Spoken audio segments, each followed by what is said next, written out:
Mwiriwe nanone muganga Sajyanga. Muraho neza. Abantu dukurikira imbuga nkoranyambaga zawe zirimo YouTube n'izindi zigiye zitandukanye twagiye tubona ko uvura indwara nyinshi zigiye zitandukanye.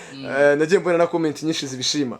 None uyu munsi ikibazo nazanye hari abagabo kenshi wenda na mbere uko aba umugabo usanga yaragiye ahura n'ikibazo cyo kwikinisha kenshi cyane.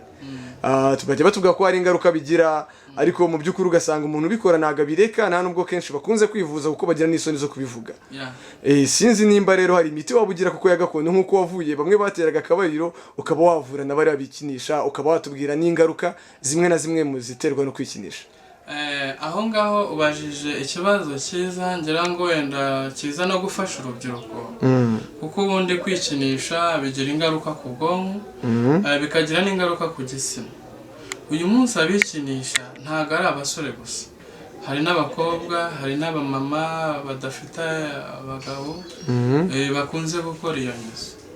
Rero ni byiza ko nk'abaganga twigisha kuri icyo kintu, navuga ko ari nk'icyorezo gikunze kwibasira abatuye isi, ntago ari mu Rwanda gusa. Uyu munsi tuvuze kuri icyo cyo kwikinisha ushobora kugira ngo ni mu Rwanda biri kubera gusa, ari Abarundi, Abatanzania, Abakongomani, mbese ni no muri Afurika, ni Burayi no muri Aziya no muri Amerika. Bivuga ngo rero mu bushakashatsi twakoze mu kigo African Cultural Medicine twasanze bigira ingaruka ku bwonko bikagira n'ingaruka ku myanya ndangagitsina. Igitsina kirahungabana, bityo bigatuma sentiment z'uko cyakabaye gikora kidakora neza, kandi ikindi bikagira n'ingaruka ku bwonko bikaba byatuma utagira urukundo. Ikindi bishobora no gutuma rimwe na rimwe hari naho binaniza ubwonko ugasanga umuntu ahora yibagirwa agira amazinda, abandi hari naho bitera kutasinzira kubera ubwonko baba yarabugiye abunaniza. Ikindi hari naho biviramo kudashaka.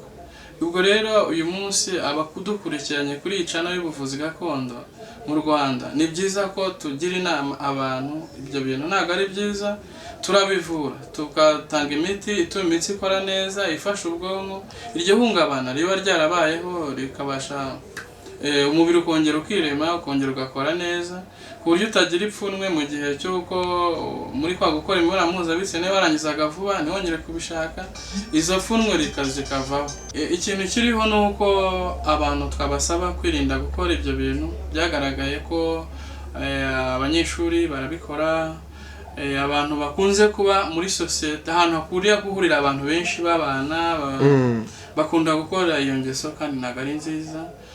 Ikindi ni uko dusaba ko abantu bajya bagerageza kwivuza kuko ibyo bintu bituma byamuviramo kudashaka, bikaba byamuviramo kutagira urukundo no kudafata imyanzuro yo gushaka. Yes, wigeze gukomoza rero ku bintu bijyanye nuko ashobora kugira ibibazo mu bwonko, akagira ibibazo ku mubiri ndetse no mu rukundo rwiwe, ariko kwikinisha abantu bihuriye no kuba umuntu atabyara kuko bajya batubwira ko umuntu wikinisha kenshi usanga atazigera abyara.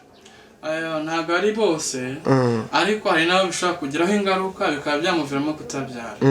Ikindi hari nabo biviramo kuba ikiremba ku buryo kuba yakora imibonano mpuzabitsina n'umugore byamutera ipfunwe ryo kubera ko imbaraga ze ziba yarazirangije, ubundi babyita ponyoto akanyamerika. Kuri Facebook nitwa Sibomana Jean Bosco, kuri Instagram banyita Dr Scientifique. Mu buzima busanzwe nkora ibijyanye n'ubuvuzi ariko nkaba ndi n'umwatiste mu bijyanye no kwandika indirimbo, nkora indirimbo, ndi umwanditsi, nkora afrobeat, nkaririmba zuke, nkaririmba injyana gakondo na reggae, mbese ku bijyanye no kuruhura ubwonko bwanjye no kuruhura uri umunyamuziki byanjye n'umuziki.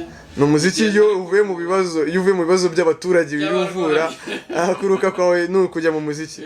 Rero ikiriho nuko nasaba ko abantu baba maso ikibazo cyo kwikinisha bakitonda kuko gushyukwa ntago bivuze ko ugomba guhita ukora iyo ntuza yo gukora ponyoto uri guponyora amapiyesi kandi zira piyesi de rechange imitsi nta magufa igitsina kigira.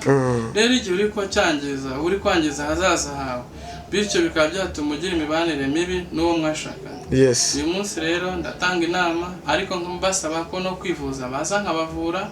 Nkorera Nyabugogo mu mashyirahamwe haruguru ya ya gare haruguru ya Giti Bank uhita ubona icyapa cy'ubuvuzi gakondo Nyafurika.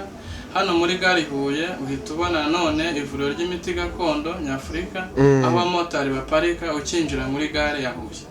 Rero mukomeze mudushyigikire, turangira abarwayi, tuvura indwara zitandukanye, ariko ubwo iyo twari tuvuzeho niyi n'izindi uzagenda uzivugaho, kubera yuko ndahari ku bwanyu, kandi ni byiza ngo dukomeze dusanasane kuko amagara asesekara ntayorwa. Rero murakoze cyane kuba mwadukurikiye. Reka tugushimire nawe muganga Sajyanga, kandi twizere yuko abo uzafasha ubutaha tuzahura n'ubuhamya bumwe na bumwe bw'abantu bavuye iyo ndwara cyane rwose, bari kubaka ingo zigakomera. Murakoze cyane rero.